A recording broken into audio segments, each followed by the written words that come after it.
Hello and welcome to the online platform of Rouse Academy for Competitive Exams. And I, Pragya Pandey, welcome you all to our very special series on Daily News Review. बात करते हैं आज के महत्वपूर्ण articles के बारे में। बहुत सारी न्यूज़ है, बहुत अच्छे से हम इनको कवर करने वाले हैं। चलिए समझते हैं पहला आर्टिकल यहाँ पर क्या बात कर रहा है।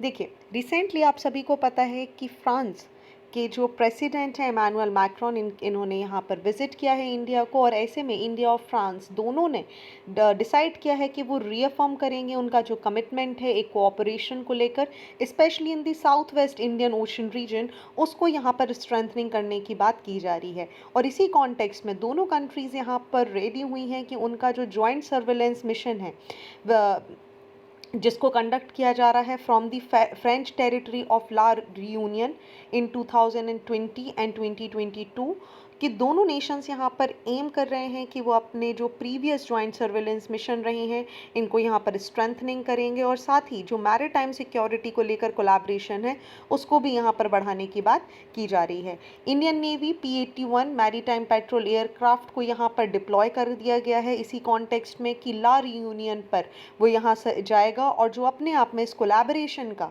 इन दो कंट्री के बीच में साउथ वेस्ट जो हमारा इंडियन ओशन रीजन है उसको स्ट्रेंथनिंग करने का, उसकी सिक्योरिटी कोलैबोरेशन को बढ़ाने में अपने आप में एक बहुत ही महत्वपूर्ण कदम हमें देखने के लिए मिलता है।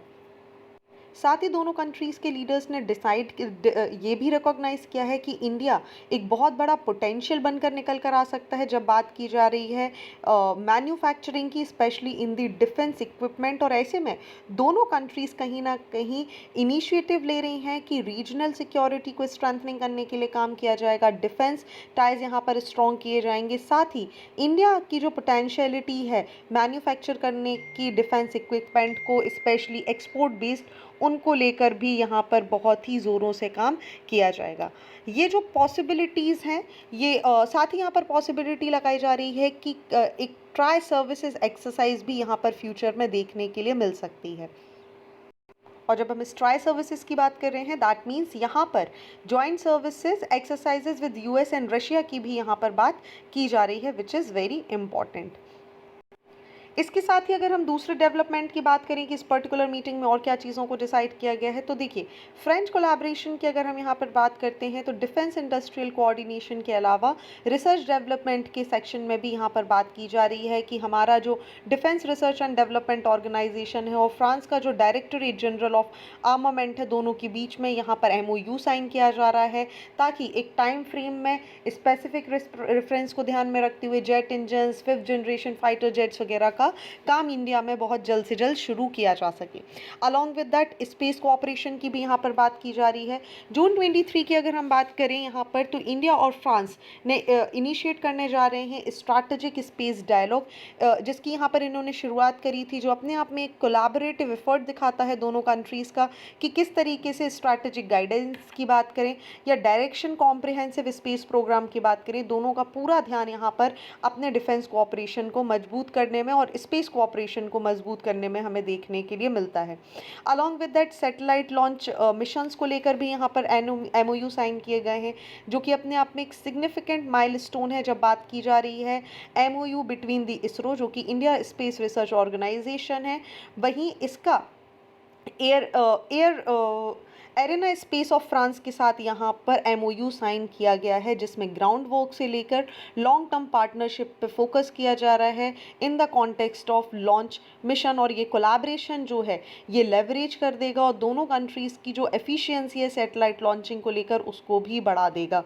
सो स्पेस कोऑपरेशन में भी यहाँ पर ये सारी की सारी चीज़ें डिसाइड की गई हैं। चलिए, अब हमने यहाँ पर एक शब्द पढ़ा था, आपने देखा होगा, मैंने एक वर्ड पढ़ा था ला रीयूनियन। ये एक टेरिटरी है जो कि फ्रांस में आपको देखने मिलेगी। अगर हम इसकी बात करें तो ये इंडियन ओशन से अप्रॉक्सीमेटली 700 किलोमीटर ईड ऑफ मेडागास्कर के पास आपको देखने मिल जाती है, जहां पर रीयूनियन हॉटस्पॉट आपको देखने के लिए मिलता है। लगभग 2511 स्क्वायर किलोमीटर के क्षेत्र में ये फैला हुआ है और ये एक ओवरसीज टेरिटरी है फ्रांस की। This means It is full integrated into administrative structure of France and its resident are French citizens, दो ये मेडागास्कर के बाजू में ज़रूर है। अगर हम इसकी कैपिटल सिटी की बात करें तो सेंट डेनिस इसकी कैपिटल सिटी बन जाती है। ऑफिशियल लैंग्वेज ला रियूनियन ही यहाँ पर हमें देखने मिल जाती है। एक डाइवर्स कल्चर आपको यहाँ पर देखने मिल जाता है जिसमें एथनिसिटी में आपको यूरोपियन, अफ्रीकन, इंडियन और चाइनीज़ इन्फ्लुएंस देखने के लिए मिल जाता है। ला रियूनियन अपने स्टनिंग लैंडस्केप के लिए जाना जाता है। वॉल्केनिक क्रेटर्स हैं, लश फॉरेस्ट है, कोरल रीफ्स हैं और इसी की वजह से ला रियूनियन को यूनेस्को की वर्ल्ड हेरिटेज साइट का पार्ट भी बनाया हुआ है। चलिए बात करते हैं अगले आर्टिकल के बारे में। बहुत ही अच्छा आर्टिकल है हमारे लिए और बहुत ही खुशी की बात भी है एक तरीके से कि इंडिया का जो रेडियो एक्टिव डिस्चार्ज है ये मिनिमल देखने के लिए मिल रहा है। ये यहाँ पर एक स्टडी कंडक्ट की गई है, इसके थ्रू ये पूरा डेटा आया है। देखिए रेडियोलॉजिकल डेटा यहाँ पर 20 सालों का रेडियोलॉजिकल डेटा यहाँ पर 6 इंडियन न्यूक्लियर पावर प्लांट्स में कंडक्ट किया गया, एनालाइज किया गया।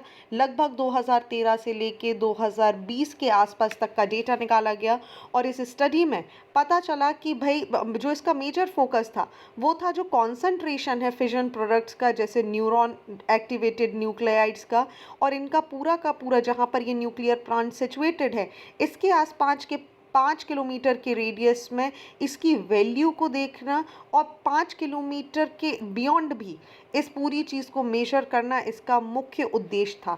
और ये पूरी की पूरी चीज़ें कंडक्ट की गई हैं हमारे 6 महत्वपूर्ण न्यूक्लियर पावर स्टेशन में, जैसे Kudankulam nuclear power station, along with that Tarapur atomic power station, Madras atomic power station, Kaiga generation station, Rajasthan atomic power station, Narora atomic power station and Kakrapar atomic power station.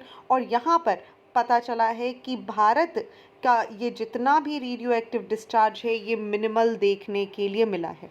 अगर हम इन फिशन प्रोडक्ट्स की बात करें कि कौन सी नोबल गैसेस हैं जो आपको यहाँ पर देखने के लिए मिल रही हैं एनवायरनमेंट में, तो सबसे पहले argon 41, radio iodine, particulate radionuclides cobalt 16, strontium 90, cadmium 137 and tritium यहाँ पर आपको वेस्ट के रूप में इनकी स्टडी यहाँ पर कंडक्ट की गई थी।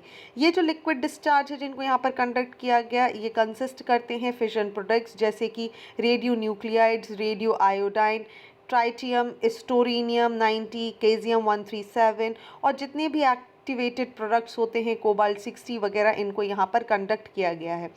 अगर हम यहाँ पर एयर पार्टिकुलेट्स की बात करें तो इन पूरे एरियाज़ के आसपास एवरेज रेडियो न्यूक्लियाइड और एवरेज आयोडाइड 131 एक्टिविटी कंसंट्रेशन यहाँ पर देखने को मिली है, जो कि 1 MBQ पर क्यूबिक मीटर से भी कम देखने के लिए मिलती है। वहीं रिवर्स और लेक्स के आसपास कैडमियम 137 और स्टोरेनियम 19 का कंसंट्रेशन भी 5 MBQ प्रति लीटर से कम देखने के लिए मिला है। दैट मीन्स यहाँ पर इनका जो वेस्ट है वो भी कहीं से भी पॉल्यूशन का या हमारी लाइफ को इम्पैक्ट करने का कोई काम नहीं कर रहा है। इनफैक्ट जो सी वाटर में यहाँ पर वेस्ट रिलीज़ किया जा रहा है which is also 50 MBQ even less than that.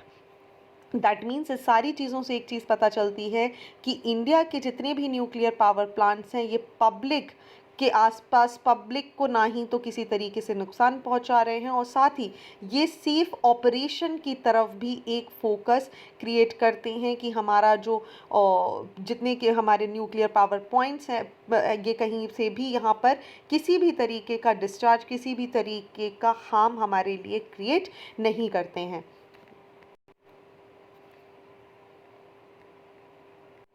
चलिए तो अब एक सवाल आपको पता होना चाहिए कि आखिर रेडियो एक्टिव डिस्चार्ज होते क्या हैं। तो देखिए रेडियो एक्टिव डिस्चार्ज इस को रेफ़र किया जाता है जो भी रेडियो एक्टिव मटेरियल है जो कि एनवायरनमेंट में रिलीजेज हो जाते हैं due to the human activities, उनको हम रेडियो एक्टिव डिस्चार्ज बोलते हैं। इनके अलग अलग सोर्सेज हो सकते हैं जैसे nuclear power plants, industrial facilities, nuclear weapon testing, accident involving radio material etcetera. इन डिस्चार्ज की अगर हम बात करें तो रेडियो एक्टिव आइसोटोप्स डस्ट या जो पार्टिकुलेट्स होते हैं ये यहाँ पर आपको देखने के लिए मिलते हैं। अगर हम बात करें in the context of nuclear power plant, तो रेडियो एक्टिव डिस्चार्ज यहाँ पर हो सकता है जब भी नॉर्मल ऑपरेशन किए जा रहे हों, मेंटेनेंस एक्टिविटीज़ किया जा रही हों, या फिर कोई एक्सीडेंट यहाँ पर देखने के लिए मिल जाए। इनके अंदर गैसेस होती हैं, लिक्विड एफ्यूलेंट्स होते हैं, सॉलिड वेस्ट होते हैं, जिनके अंदर रेडियो एक्टिव मटेरियल देखने के लिए मिल जाता है।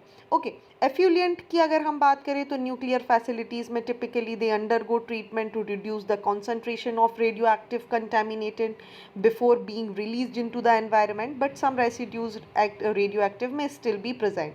जो इनकी ही पोटेंशियलिटी की अगर हम बात करें तो ये अपने अपने पाथवेज को फॉलो करते हुए एयर, वाटर या सॉइल में जा सकते हैं। ऐसे में इम्पॉर्टेंट हो जाता है कि इनको मिनिमाइज़ किया जा सके ताकि जो हमारी हेल्थ है उस पर किसी भी तरीके का इम्पैक्ट देखने के लिए ना मिले। चलिए, जैसा हमने डिस्कस किया था इंडिया की न्यूक्लियर पावर प्लांट्स के बारे में, तो आप याद रखेंगे काकरपार एटॉमिक स्टेशन गुजरात में है। 1993 में इसको बनाया गया था। वहीं अगर हम एकदम सबसे पुरानी बात करें कि कौन सा आपको सबसे पहले देखने मिला था, तो तारापुर एटॉमिक रिसर्च 1969 महाराष्ट्र हमें देखने मिल जाएगा। इसके बाद अगर हम बात करें तारापुर के बाद राजस्थान एटॉमिक पावर 1973। 1973 के बाद आपका आ जाता है Kalpakkam which is the Madras atomic power station 1984। इसके बाद आ जाएगा आपका Narora atomic power station Uttar Pradesh 1991, Kakrapar atomic power station 1993। Along with that आपको देखने के लिए मिल जाएगा कैगा न्यूक्लियर पावर प्लांट जो कि कर्नाटका में है, 2000 में बना था। और लास्ट है कुन्नाकुलम न्यूक्लियर पावर प्लांट जो कि तमिलनाडु में सिचुएटेड है और 2013 में आपके सामने आया था। इंडिया के कॉन्टेक्स्ट में बात करें तो न्यूक्लियर पावर में हमारे 5th लार्जेस्ट सोर्स इलेक्ट्रिसिटी में ये इंडिया का क्रिएट करता है after thermal, hydro electricity and renewable sources of electricity. वर्तमान में बात करें तो इंडिया में 22 न्यूक्लियर पावर रिएक्टर्स आपको ऑपरेट करते हुए दिख जाएंगे इन 7 डिफरेंट स्टेट, जिनकी इंस्टॉल कैपेसिटी की अगर हम बात करें तो 6780 मेगावाट इलेक्ट्रिक MWE आपको देखने के लिए मिल जाएगी।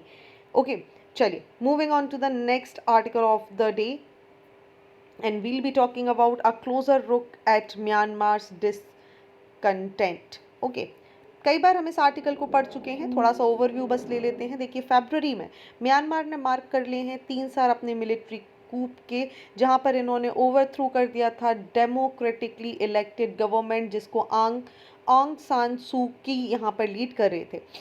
इसकी वजह से एक सिग्निफिकेंट सिविल डिसोबीडियंस मूवमेंट यहाँ पर हमें देखने के लिए मिल गया। पिछले अक्टूबर की अगर हम बात करें तो एक अलायंस यहाँ पर हुआ था, एथनिक आर्म्ड ऑर्गेनाइजेशन, जिसके अंदर Arakan Army, Myanmar National Democratic Alliance, Ta'ang National Liberation Army ने एक लॉन्च कर दिया था कोऑर्डिनेट अटैक इन दी शान स्टेट, जिसकी वजह से बहुत सारे लॉसेस यहाँ पर मिलिट्री को देखने के लिए मिले थे। अब हालांकि अगर हम बात करें तो ये जो पूरे के पूरे डायनामिक्स हैं वो बहुत बुरे तरीके से यहाँ पर चेंज हो रहे हैं।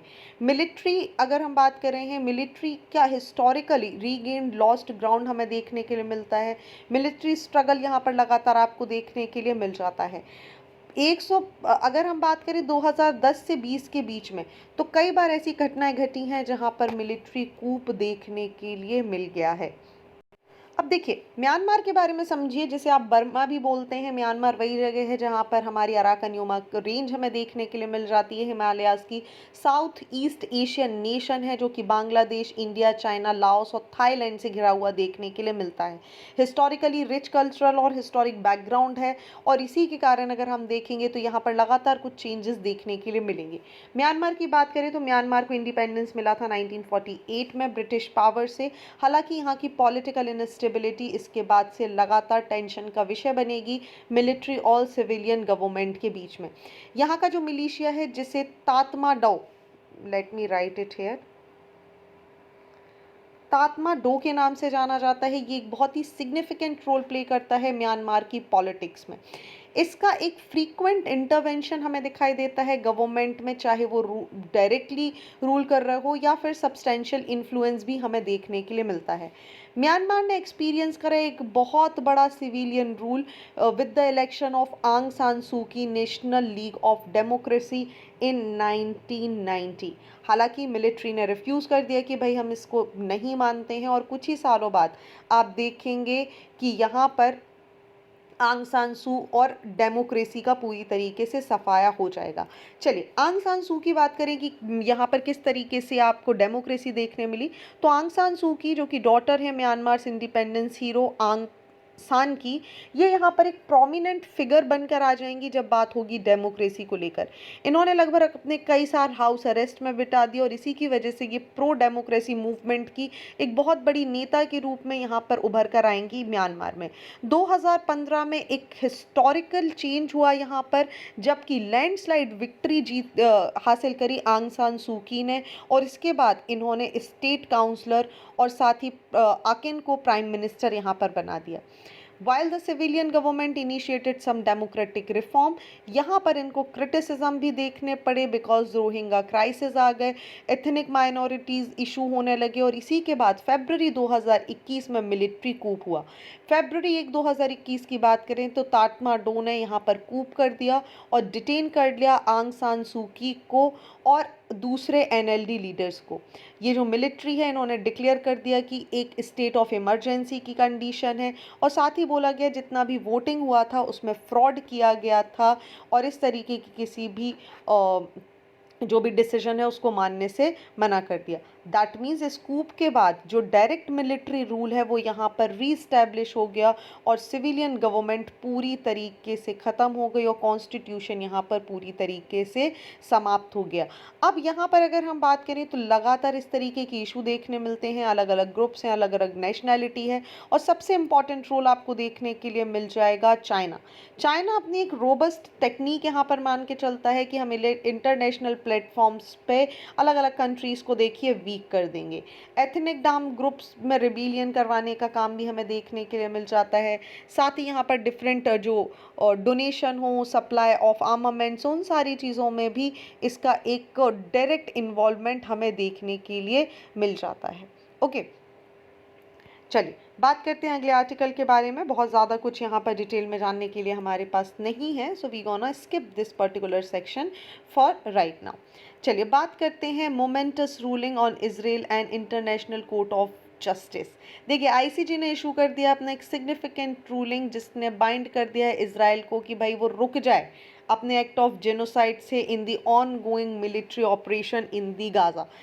Despite no explicit call for the ceasefire, ये जो रूलिंग है ये कहीं ना कहीं इजराइल के लिए अपने आप में एक बहुत बड़ा सेटबैक देखने के लिए मिल सकती है। इम्पॉर्टेंट क्यों है, देखिए आप सभी को याद होगा कि साउथ अफ्रीका ने यहाँ पर एक पिटीशन फाइल करी थी आईसीजी में, ये बोलते हुए कि ये सारे के सारे नियमों का उल्लंघन किया जा रहा है इजराइल के द्वारा, और लोग इसकी वजह से सफ़र कर रहे हैं। चलिए साउथ अफ्रीका के रोल के बारे में यहाँ पर बात करें तो south Africa holding Israel accountable for various violation on the humanitarian ground, और साथ ही यहाँ पर एक्यूज़ किया जा रहा था कि जितने भी ह्यूमैनिटेरियन लॉस को यहाँ पर तोड़ा गया है वो बहुत गलत है, और ऐसे में आईसीजी का इन्वॉल्वमेंट होना चाहिए।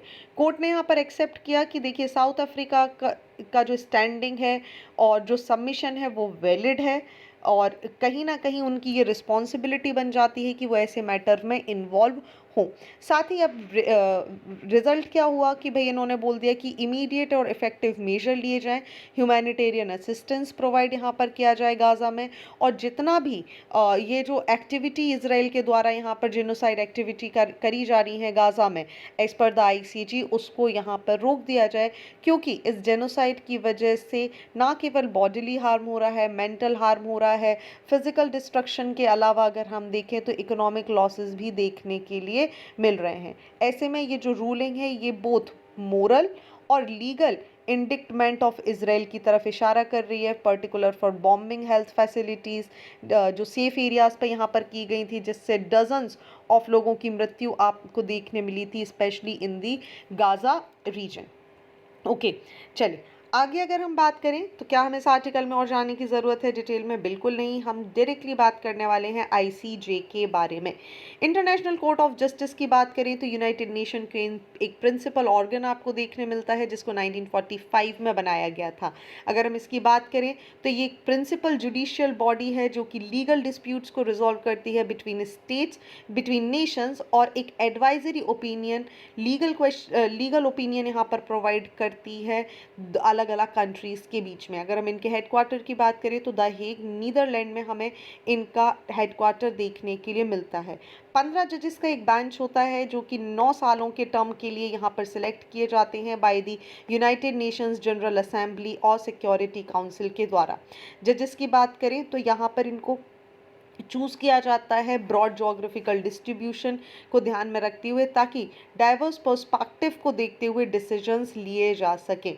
एडवाइजरी ओपिनियन होता है, state international organisation specialised agency यहाँ पर रिक्वेस्ट कर सकती हैं कि आप अपना लीगल गाइडेंस दें। हालांकि ये जो ओपिनियन होते हैं they are non binding, but इसका एक सिग्निफिकेंट इम्पैक्ट हमें देखने मिल सकता है लीगल ऑर्डर में।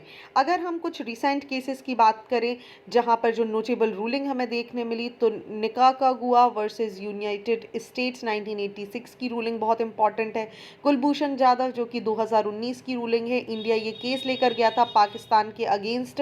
वियना कन्वेंशन का यहाँ पर जिक्र किया गया था कि देखिए पाकिस्तान ने वियना कन्वेंशन का उल्लंघन किया है और जो हमारे प्रिजनर्स ऑफ वॉर हैं उनके साथ गलत तरीके से डिटेन उनको किया जा रहा है। और हालांकि जो पूरी की पूरा डिसीजन था आईसीजे का ये इंडिया के फेवर में आया था, और हम सभी को पता है आफ्टरवर्ड्स क्या देखने के लिए मिला था। चलिए बात करते हैं अगले आर्टिकल के बारे में, और हमें बात करनी है एक बहुत ही बड़ा कंसर्न है चाइना के टाइज विद दी अफ्रीका। चलिए, चाइनाज फॉरेन मिनिस्टर वांग यी विजिट करे हैं इजिप्ट, ट्यूनीशिया, टोगो और आइवरी कोस्ट को, ताकि यहाँ पर जो इम्प्लीमेंट है चाइना अफ्रीका डायलॉग्स के जो कि 2023 में हुए थे उनके बारे में कार्य किया जा सके। ये जो पूरा का पूरा एजेंडा है ये कहीं ना कहीं अफ्रीका के इंडस्ट्रियलाइजेशन के बारे में बात कर रहा है, एग्रीकल्चर, मॉडर्नाइजेशन और टैलेंट डेवलपमेंट के लिए काम कर रहा है। ये जो पूरा का पूरा विजिट है ना ये बहुत इंपॉर्टेंट है क्योंकि ये चाइना अफ्रीका कोऑपरेशन, जिसे फोकाक के नाम से भी जाना जाता है, 2024 के लिए महत्वपूर्ण है। देखिए थोड़ा सा बैकग्राउंड यहाँ पर समझने की कोशिश करिए कि इम्पॉर्टेंट क्यों हो जाता है। तो चीनो अफ्रीका रिलेशनशिप्स की जब हम बात करते हैं तो 1950 से ये चले आ रहे हैं। चाइना यहाँ पर अफ्रीकन लिबरेशन मूवमेंट का भी बहुत बड़ा हिस्सा रहा है।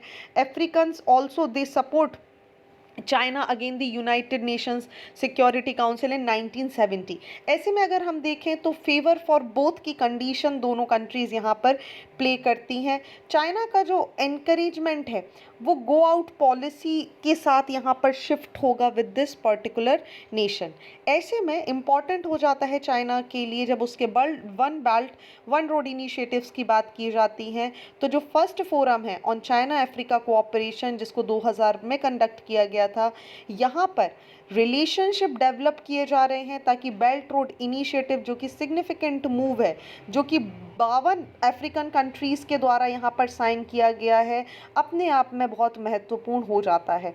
क्योंकि 2023 में 13 में अगर हम बात करें तो इन 52 नेशंस ने अपनी सहमति जताई थी कि देखिए हमें कोई भी प्रॉब्लम नहीं है। ऐसे में चाइना अफ्रीका का लार्जेस्ट ट्रेडिंग पार्टनर भी है, वहीं 1/4 जो उसके रॉ मटेरियल हैं वो चाइना को ही एक्सपोर्ट किए जाते हैं। चाइना अफ्रीका को लोन्स भी देता है और जो सिग्निफिकेंट फाइनेंशियल सपोर्ट है लगभग 170.08 बिलियन का लोन यहाँ पर दिया गया था 49 अफ्रीकन कंट्रीज़ को 2000 से 2022 के बीच में, जो कि बहुत महत्वपूर्ण है।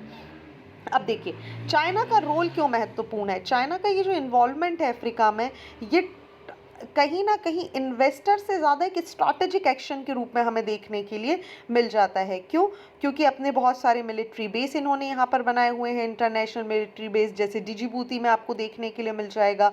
साथ ही बेल्ट रोड इनिशिएटिव की मदद से चाइना यहाँ पर अफ्रीकन कंट्रीज़ में इकोनॉमिक ग्रोथ के नाम पर अपनी कुछ स्ट्रैटेजीज प्ले ऑफ कर सकता है।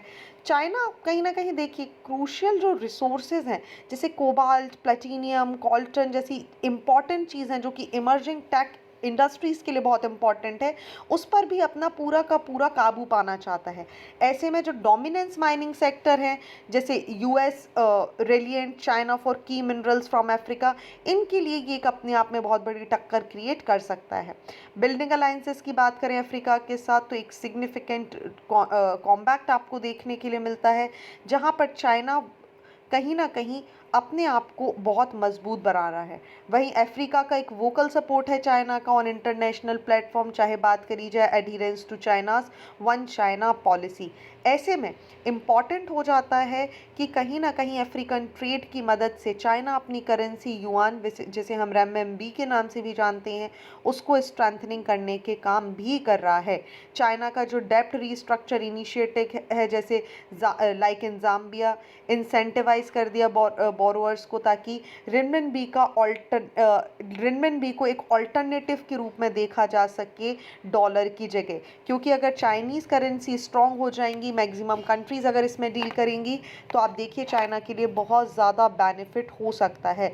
अलॉन्ग विद दैट एक लेवरेजिंग अफ्रीका, जब हम अफ्रीका की बात करते हैं अपने आप में, आप देखिए यंग पॉपुलेशन बहुत ज़्यादा है, कॉस्ट इफेक्टिव लेबर यहाँ से मिल जाता है, मेहनती लोग आपको देखने के लिए मिल जाते हैं। ऐसे में यहाँ का जो रॉ मटेरियल है, इन सारी चीज़ों पर भी अफ्रीका का एक पूरा का पूरा चाइना का एक पूरा का पूरा हाथ आपको देखने के लिए मिल जाएगा।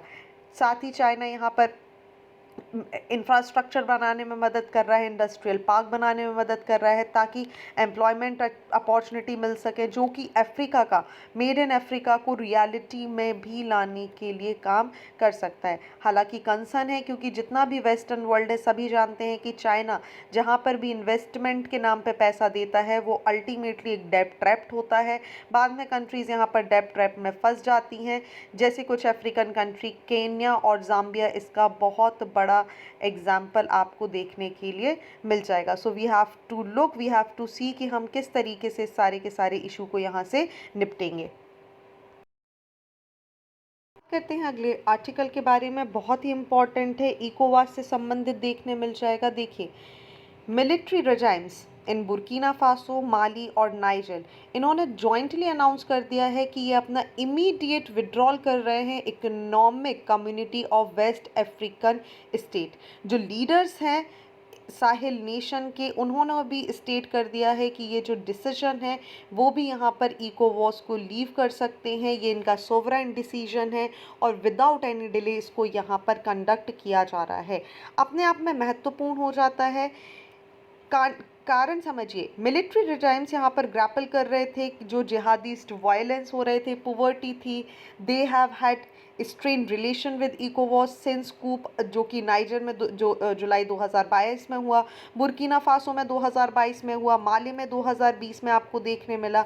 ऐसे में इकोवॉस ने सस्पेंड कर दिया था इन तीनों नेशन को और इम्पोज कर दिए थे बहुत सारे हैवी सैंक्शन, जिसकी वजह से जो इनकी कंडीशन है वो यहाँ पर थोड़ी सी दिक्कत में आ गई। जो विड्रॉवल है फ्रेंच मिलिट्री फोर्सेस का, वो भी आपको याद होगा कि साहेल रीजन से यहाँ पर निकल गया था, जिसकी वजह से भी जो वरीज थी, एक पोटेंशियल जो साउथवर्ड स्प्रेड था इस कॉन्फ्लिक्ट का, जो कि गुएना से लेकर घना, टोगो, बहिन और आइवरी कोस्ट तक जा पहुँचने के भी अपने आप में चांसेस बढ़ गए थे। ऐसे में प्राइम मिनिस्टर जिसको अपॉइंट किया गया था बाय द नाइजर्स मिलिट्री रजाइम, इन्होंने क्रिटिसाइज़ किया कि इकोवॉस अपने आप में बेकार है, ये हमको बहुत सारी चीज़ों को करने में रोक देता है। और यहीं पर एक अलायंस ऑफ साहिल स्टेट के नाम से एक रिफॉर्म्स आए, जिसमें बुर्किना फासो, माली और नाइजर, दे हैव डिसाइडेड कि हम इकोवास से बाहर आने वाले हैं। अब इस पूरी कहानी को समझने के लिए आपको पता होना चाहिए कि आखिर इकोवास क्या होता है। देखिए, economic community of West African state की बात करें तो एक रीजनल इंटर गवर्नमेंटल ऑर्गेनाइजेशन है, जिसके अंदर आपको 15 जो वेस्ट अफ्रीकन कंट्रीज़ हैं वो देखने के लिए मिल जाती हैं। इकोवास की अगर हम बात करें तो आप देखिए, इसको स्टार्टिंग में CEDEAO के नाम से भी जाना जाता था, जिसको इस्टेब्लिश किया गया था 1975 में लागोस ट्रीटी के थ्रू, ताकि इकोनॉमिक इंटीग्रेशन, कोऑपरेशन और डेवलपमेंट को बढ़ाया जा सके वेस्ट अफ्रीकन नेशन में। अगर हम इसके हेडक्वार्टर्स की बात करें तो अबूजा, नाइजीरिया इसका हेडक्वार्टर हमें देखने के लिए मिल जाता है। और अगर हम 15 मेंबर कंट्रीज़ की बात करें तो you can see the name of these countries on your screen. ये सारी की सारी 15 कंट्रीज, जिसमें से गाम्बिया सस्पेंड हो गया था 2017 में और वापस 2018 में ये आ जाएगा। ये सारी कंट्रीज़ आपको इसका पार्ट देखने के लिए मिल जाएंगी। अगर हम इसके गोल्स और ऑब्जेक्टिव की बात करें तो देखिए, सबसे पहला काम था इन 15 कंट्रीज़ के बीच में इकोनॉमिक इंटीग्रेशन करना, साथ ही free movement of people, good और सर्विसेज को बढ़ाना। जो रीजनल कोऑपरेशन है अलग अलग सेक्टर में, चाहे इंडस्ट्री की बात हो, ट्रांसपोर्ट, एनर्जी, फाइनेंस, इन सभी को यहाँ पर इन्हेंस करना। एक बॉर्डर लेस रीजन गवर्न करना by democratic principle, rule of law establish करना और गुड गवर्नेंस की सिचुएशन को भी यहाँ पर लेकर आना। जितने भी सिक्योरिटी और पॉलिटिकल चैलेंजेस हैं उन्हें कोलैबोरेशन और कॉन्फ्लिक्ट इशू को दूर करते हुए भी रिजोल्यूशन के साथ ये सारी चीज़ें करना अपने आप में इनका मुख्य उद्देश्य था। सो आप ये सारी की सारी जो कंट्रीज़ यहाँ पर देख पा रहे हैं वेस्टर्न अफ्रीकन रीजन में, ये आपको पार्ट देखने मिल जाएंगी इकोवॉस की। इम्पॉर्टेंट अगर हम इनके रोल की बात करें तो इन्होंने एक रीजनल की पीस कीपिंग फोर्स भी यहाँ पर इस्टेब्लिश करी थी, जिसका नाम आ जाता है इकोमोग, which is the Economic community of Western African State Monitoring Group, जिसने बहुत इंपॉर्टेंट रोल प्ले किया था लाइबेरिया और सीरिया लियोने के बीच में जो इश्यूज थे 1990 से 2000 के बीच में, उनको सॉल्व करने के लिए। साथ ही इकोवॉस ने एक सिंगल करेंसी इनिशिएटिव भी स्टार्ट किया था ताकि कॉमन करेंसी स्टार्ट की जा सके, जिसकी वजह से इकोनॉमिक इंटीग्रेशन और ट्रेड को भी फॉस्टर किया जा सके। अलॉन्ग विद दैट यहाँ पर मेजर इम्पैक्ट था कि भाई हमें टेररिज्म को रोकना है, ह्यूमन ट्रैफिकिंग को रोकना है और जो ऑर्गेनाइज्ड क्राइम है उनको जॉइंट इनिशिएटिव और कोलैबोरेशन के थ्रू यहाँ पर ख़त्म करना इकोवॉस का प्रमुख उद्देश्य था। हालांकि 3 कंट्रीज़ अब इससे यहाँ पे बाहर जा चुकी हैं, जो कि आपके एग्जाम के लिए इम्पॉर्टेंट हो जाता है, आप याद रखेंगे, which is the Niger, Burkina Faso and Mali. साथ ही आप मैप पे लोकेट करेंगे Sahel region, where it is, और इसके अंदर कौन सी कंट्रीज़ आपको देखने के लिए मिल जाते हैं। चलिए, moving on to the next article of the day, हम बात करने वाले हैं कश्मीर की। जनवरी जो कि मंथ होता है जम्मू कश्मीर हिमाचल प्रदेश, जहाँ पर पूरी तरीके से ये स्नो ब्लैंकेट के अंदर हो जाते हैं। इस समय कि अगर हम बात करें गुलमर्ग, पहलगाम, जो कि पॉपुलर हैं अपनी डेस्टिनेशन के लिए, कि लोग यहाँ पर स्कीइंग के लिए जाते हैं, एडवेंचर के लिए जाते हैं, विंटर स्पोर्ट्स के लिए जाते हैं। ऐसे में अगर हम बात करें तो इस साल ये जो पूरे के पूरे क्षेत्र थे, इन्होंने बिल्कुल भी आप देखेंगे तो स्नोफॉल नहीं देखा। एक लैक ऑफ स्नोफॉल की वजह से बहुत इशू हमें देखने के लिए मिल गया, स्पेशली गुलमर्ग, पहलगाम और हिमाचल प्रदेश के सेक्टर्स में। ये पूरे के पूरे एरियाज स्नो कवर होने के लिए आपको देखने मिल जाते हैं। जो वैलीज़ हैं इनके अंदर आपको ग्रीन लश ब्राउन ग्रासेस देखने के लिए मिल जाती हैं। रिजॉर्ट्स की बात करें तो पूरी तरीके से भरे देखने के लिए मिलते हैं। अब देखिए हुआ क्या है, इस साल का जो जनवरी है ये ड्राइएस्ट रिकॉर्ड किया गया है हिमाचल प्रदेश में। इंडियन मेट्रोलॉजिकल डिपार्टमेंट के हिसाब से बात करें तो हिमाचल प्रदेश में 1901 से लेकर अगर हम आज तक की डेट में बात करेंगे तो 99.7% शॉर्टफॉल आपको जनवरी रेन का देखने के लिए मिला है, जो कि पिछला 1996 के 99.6% से भी कम है। नाउ द क्वेश्चंस कम कि क्या कारण है कि इतना स्नोफॉल यहाँ पर कम है। देखिए, स्नोफॉल के लिए एक जो एडिक्वेट मॉइस्चर और टेम्परेचर की आवश्यकता होती है वो है कि 0 डिग्री सेल्सियस से भी कम हो। अब देखिए, डिस्पाइट दिसंबर से हम मान सकते हैं कि लोअर टेम्परेचर था, बट एक शॉर्टफॉल हो गया मॉइस्चर में, जो कि यहाँ पर मिसिंग था। और इसी टेम्परेचर एनोमलीज के कारण आप देखेंगे तो यहाँ पर बहुत ज़्यादा स्नोफॉल नहीं हुआ। ये तो था पहला कारण। दूसरे कारण की बात करें तो जनवरी का जो मैक्सिमम टेम्परेचर था which is the 58 degree Celsius, जो कि इसके नॉर्मल नॉर्थ इंडिया से अगर हम बात करें which is below normal over the north India since December 29। Minimum temperature भी यहाँ पर केवल आपको 4 डिग्री सेल्सियस देखने के लिए मिलेगा। अलग अलग स्टेशन में नॉर्थ वेस्ट इंडिया में थ्रू आउट दी जनवरी, और टेम्परेचर में इतने डिफरेंस की वजह से भी ये पूरी की पूरी कंडीशन हो गई। थर्ड, अगर हम यहाँ पर बात करें तो ड्रास्टिक फॉल, जो वेस्टर्न डिस्टर्बेंस था नॉर्थ वेस्ट इंडिया में, इसने एक अनयूजुअल स्नोफॉल पैटर्न क्रिएट कर दिया। Along with that El Nino की कंडीशन ने अनयूजुअल वेदर पैटर्न क्रिएट कर दिया। अननेसेसरी आपको यहाँ पर गर्मी देखने के लिए मिल जाएगी, एक स्ट्रॉन्ग जेट का कंडीशन आपको देखने मिल जाएगा, जिसकी वजह से आप देखेंगे लैक ऑफ स्नोफॉल हो गया। इंटेंस कोल्ड वेव की कंडीशन ने नॉर्थ इंडिया में बाकी सारी चीज़ों को डिस्टर्ब कर दिया। दैट मीन्स अगर हम बात करें तो वेस्टर्न डिस्टर्बेंस जो कि मिड लैटिट्यूड रीजन्स में ओरिजिनेट होता है और ये थाउजेंड ऑफ किलोमीटर्स तक चलता है, अपने साथ पूरे नॉर्थ इंडिया में यहाँ पर रेनफॉल लाता है। विंटर्स में वेस्टर्न डिस्टर्बेंस ने डिस्पेट कर दिया फॉग को, जिसकी वजह से ग्राउंड सनशाइन यहाँ पर इंक्रीज हो गई, और इसी की वजह से आप देखेंगे स्नोफॉल कम हो गया क्योंकि temperature is low. Western disturbance also contribute to snow melt, which is crucial for water availability in the rivers like Ganga, Indus, and Yamuna. However, the absence of western disturbance this winter has resulted in 80% reduction in the rainfall in the western Himalayas also. Okay, so ये सारी की सारी कुछ चीज़ें हैं जो आपको पता होनी चाहिए। वहीं आप बात करेंगे इसके इम्पैक्ट, तो देखिए एग्रीकल्चर यहाँ पर थोड़ा सा इम्पैक्ट होगा, थोड़ा सा आपको टूरिज़्म भी इम्पैक्ट देखने के लिए मिल सकता है। चलिए, moving on to the next article of the day, बात करते हैं हम एक unusual rare golden tiger snapped in the Kaziranga. Wildlife photographer Gaurav Ramnarayan ने यहाँ पर कैप्चर कर ली है फोटोग्राफ एक रेयर गोल्डन टाइगर की in the safaris in Assam Kaziranga National Park, which is very important, क्योंकि अगर हम बात करेंगे तो ये एक म्यूटेशन या जेनेटिक वेरिएशन की वजह से देखने के लिए मिलता है, जहाँ पर ब्लैक कलर आप अपने आप में आप देखेंगे तो ये एब्सेंट हो जाता है या बहुत हद तक फेड हो जाता है, ऑरेंज कलर का देखने के लिए मिलता है। अगर हम गोल्डन टाइगर के बारे में बात करें तो इनको tiger with a unique coat coloration के कारण जाना जाता है। टिपिकल अगर आप यहाँ इमेज में देख पा रहे होंगे तो ऑरेंज और ब्लैक पैटर्न हमें यहाँ पर देखने के लिए मिलता है। ये यहाँ पर गोल्डन से कलर का हो जाता है क्योंकि अगर आप देखेंगे यहाँ पर म्यूटेशन हो जाता है, जेनेटिक म्यूटेशन की वजह से जो पिगमेंटेशन है फर का वो यहाँ पर गायब हो जाता है। अगर हम टिपिकल टाइगर्स में बात करें, the orange colours come from the pigment pheomelanin and these black stripes are result from the pigment eumelanin. जो गोल्डन टाइगर है द लैक्स और has reduced black pigmentation which is the eumelanin. वहीं इनके पास ज़्यादातर फिनोमिलिन हमें देखने के लिए मिलता है। सो गोल्डन टाइगर अपने आप में रेयर माने जाते हैं क्योंकि प्राइमरी अगर आप देखेंगे तो they are associated with the captive breeding program. वहीं वाइट टाइगर्स की अगर हम बात करें तो ये यूनिक हैं, they are not separate sub species.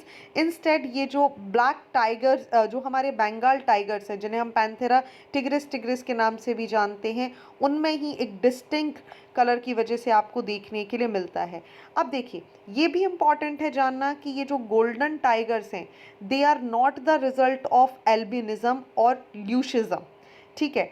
वहीं albino tigers like pigmentations all together appearing white pink eyes, while liquid tigers have a partial loss of pigmentation but may still have faint stripes. So albinism is a different concept, वहीं leucism is a different concept, and the golden color is due to the different concepts. चलिए बात करते हैं Kaziranga National park के बारे में। Kaziranga National park के बारे में अगर हम बात करें तो ये गोलाघाट नागौन डिस्ट्रिक्ट असम में सिचुएटेड है। यूनेस्को वर्ल्ड हेरिटेज साइट का पार्ट आपको देखने के लिए मिल जाता है। 2018 में जॉइंट सेंसस यहाँ पर कंडक्ट किया गया था और पता चला था कि यहाँ पर राइनो सबसे ज़्यादा है, which is D 2613 in this particular national park. Historical traces की बात करें तो 1904 में मैरी कर्जन जो कि baroness Curzon of Kedleston influence advised her husband Lord Curzon, जो कि इस समय वाइसराय थे इंडिया के, कि भाई एक वन ऑन राइनोज यहाँ पर देखने के लिए मिलते हैं, बहुत अच्छी जगह है, इसको प्रोटेक्ट किया जाना चाहिए। और जून 1 1905 को काजीरंगा को प्रपोज कर दिया गया था एज ए रिजर्व फॉरेस्ट, जो कि केवल और केवल 223 किलोमीटर स्क्वायर के एरिया में था। बाद में अगर हम बात करें तो 1934 में इसका नेम यहाँ पर चेंज हुआ to Kaziranga, but some still referred it by its original name, जो कि काजी रंगा हमें देखने के लिए मिल जाता है। तो 1916 में ये जो रिजर्व फॉरेस्ट था, 1916 में इसको बना दिया गया था काजीरंगा गेम सेंचुरी। बाद में अगर हम बात करें तो इसको काजीरंगा वाइल्ड लाइफ सेंचुरी बना दिया गया 1950 में। और इसी के साथ 1968 में Assam national park act sign किया गया और काजीरंगा को डिक्लेयर कर दिया गया एज दी नेशनल पार्क, जिसके अंदर 430 स्क्वायर किलोमीटर का एरिया आ जाएगा। 1985 में यूनेस्को के द्वारा इसको वर्ल्ड हेरिटेज साइट का पार्ट बना लिया गया। इंपॉर्टेंट हो जाता है, ब्रह्मपुत्र नदी के पास है, रिच इकोसिस्टम क्रिएट कर देता है, डाइवर्स पॉपुलेशन आपको देखने मिल जाती है, और सबसे इंपॉर्टेंट हो जाते हैं हमारे वन ऑन राइंडो, जो कि आपको यहाँ पर देखने के लिए मिलते हैं। चलिए, तो ये थे आज के महत्वपूर्ण आर्टिकल। आई होप आपको सारी की सारी चीज़ें क्लियर हो चुकी होंगी। बात करते हैं मेंस के क्वेश्चन ऑफ द डे के बारे में। So here are two very important question in front of your screen. What all you have to do, just write the answer, click the photograph and upload it on the given link below. साथ ही DNR से संबंधित अगर आपको किसी भी प्रकार की कोई समस्या है, कोई प्रॉब्लम है, आप कोई किसी भी प्रकार का कोई डाउट है, क्या पढ़ना है, कैसे पढ़ना है, किसे छोड़ना है, सारी चीज़ों के लिए आप मुझे नीचे दिए गए email ID which is dipragyapande@rowsacademy.in पर भी मेल कर सकते हैं। So thank you for watching this video. Do not forget to hit like button, comment your valuable feedback and also press the subscribe button to never miss any updates. Please follow us on Instagram and Facebook. Links are given below in the description box. Thank you and see you soon.